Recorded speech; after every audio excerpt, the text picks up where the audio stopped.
Hello guys, and welcome back to the channel. So guys, the supposed war against corruption by the Buhari-led regime rages on.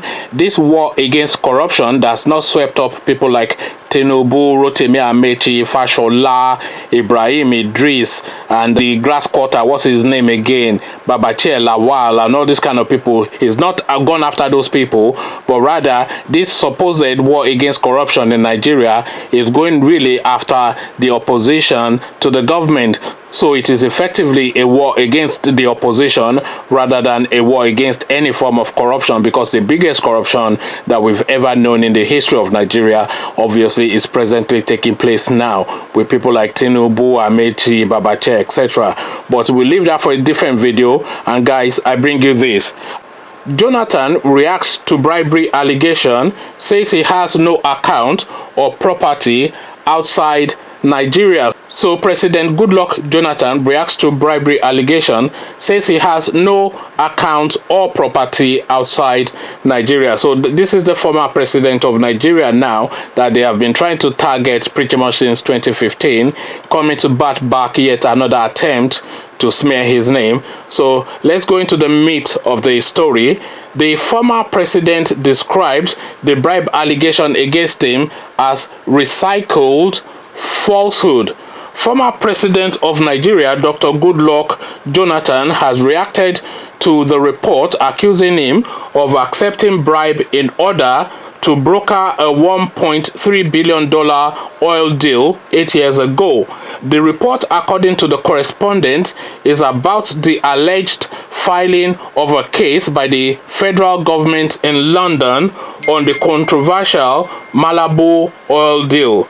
On Saturday, May 11, 2019, President Muhammadu Buhari pointedly accused former President Goodluck Jonathan of receiving bribe in the infamous Malabu oil deal in 2011 and conspiring with Mrs. Damezi Alison Madekwe, former Petroleum Resources Minister, to defraud Nigeria.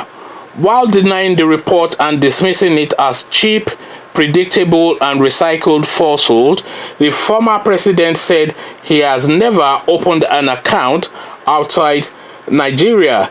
Jonathan also said he does not own any property outside the country.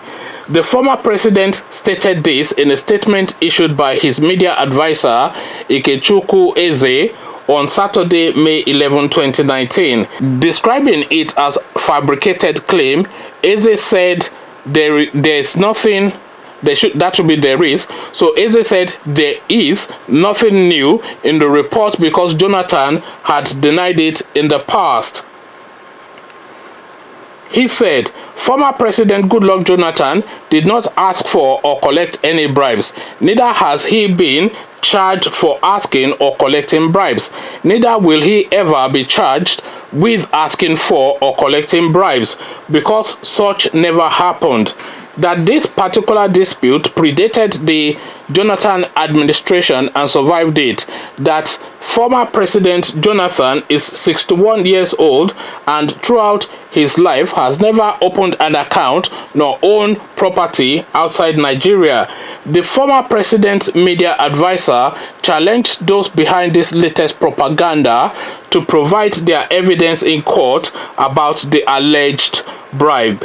He said, "In fact, we expected something like this ever since it was announced that former President Jonathan would lead the election observation mission of the Electoral Institute for Sustainable Democracy in Africa to South Africa's national and provincial elections. We are well aware that this claim was intended to eclipse the goodwill and positive report of the former president's diligent engagement in South Africa's national and provincial elections. The fact that most major media houses in the country refused to republish this falsehood bears out our conviction that Nigerians can no longer be deceived by hollow and divisionary claims of corruption in face of worsening state of affairs in the country.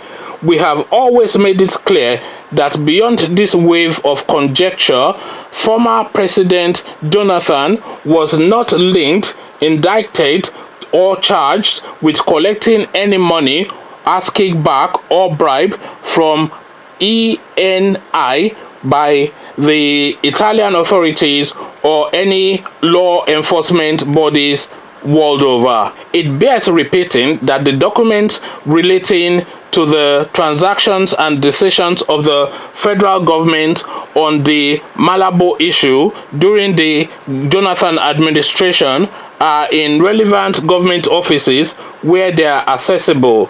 We would like to point out that all the actions taken by the Jonathan administration in relation to activities in the oil industry were legally conducted by relevant Nigerian officials and were carried out in the best interest of the country.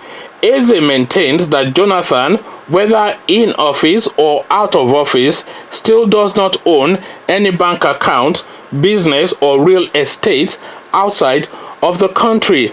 So yet again, another attack on the Goodluck Jonathan name. They've been trying to smear this guy's name pretty much since 2015, and so far they've not been able to really attach anything to it, because make no mistake, if Malam Buhari is able to attach anything to Goodluck Jonathan, he will go after him, lock him up, and that's if he doesn't have him done away with first, because Malam Buhari, as we all know, is a very ruthless man, and he goes after people who he perceives as his enemy, and he definitely perceives Goodluck Jonathan as his enemy, especially as he's contending against the guy's record, because we are looking at Goodluck Jonathan's regime and comparing it to Buhari's regime, and we're looking at the Nigerian state under Goodluck Jonathan and we're comparing it to Buhari's time in office. So if we're doing that comparison and we're saying that Nigeria was going somewhere under Goodluck Jonathan, and Nigeria is now the poverty capital of the world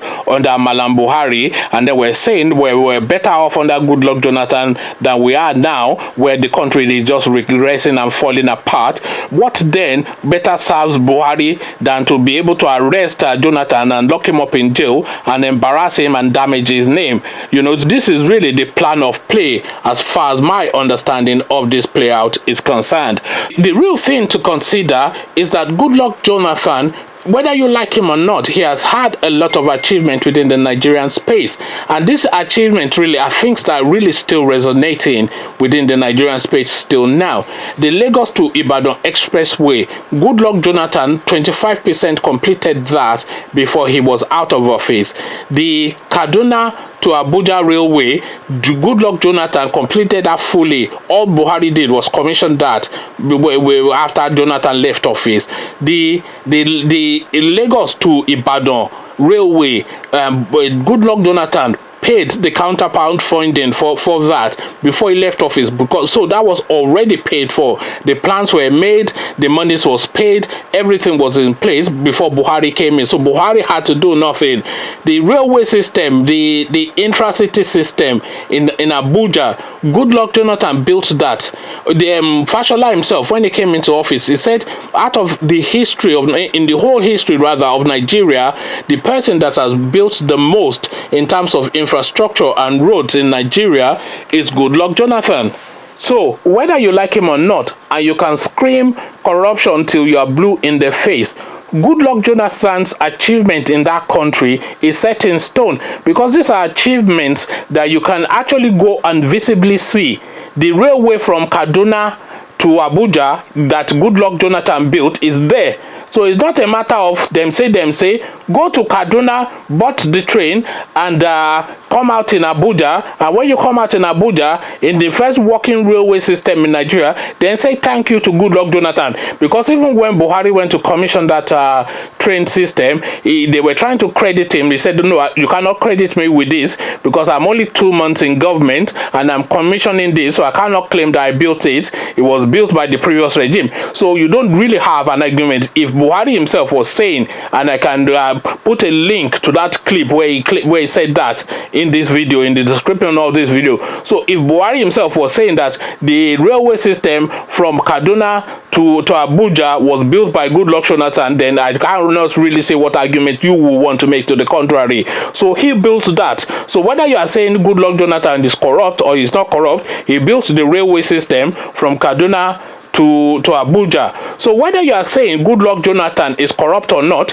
he built the intra-rail system in Abuja, the system, the intra-city system that runs from the international airport in Abuja, the Nnamdi Azikiwe airport, into the city of Abuja. Goodluck Jonathan built that. So whatever it is that you have to say, he built that. The counterpart funding for the Lagos to Ibadan railway that is being completed now, he built that. He put it in place. The planning was done by Goodluck Jonathan. The counterpart funding was paid by Goodluck Jonathan. Everything was done by Goodluck Jonathan. So when they are commissioning that railway system from Lagos to Ibadan, then Goodluck Jonathan should be the chair of that ceremony because he built it. All the Ahmadiyya schools in the northern parts of Nigeria, Goodluck Jonathan built that. Goodluck Jonathan built that, and according to Fashola, Goodluck Jonathan has built the most roads out of all of the presidents that Nigeria has ever had. So whatever it is that you have to say, hey, it's corrupt, blah blah blah blah, yum yum yum, and blah blah blah, whatever it is that you have to say, his achievements are not a matter of conjecture, they are a matter of fact, and they are visible facts. They are visible facts. They are facts that you can go to the place that these facts reside and visibly see them with your own eyes. So this guy's achievement, there's nothing that you can do or say to limit them or diminish them. So they are there for you to see. So what says you? Goodluck Jonathan, Malam Buhari and the cabal, EFCC, corruption, Malabu oil deal, all of that is in the mix in this video, and this is the conversation that we're having. So come have a chat with me about it in the comment section. But before you come have that chat with me about it in the comment section, click on the red subscribe button so it goes gray. Click on the bell button, that way you are notified every time I drop a new video. Then come have a chat with me about it in the comment section. So I'll leave you here, meet you there, and here I say peace.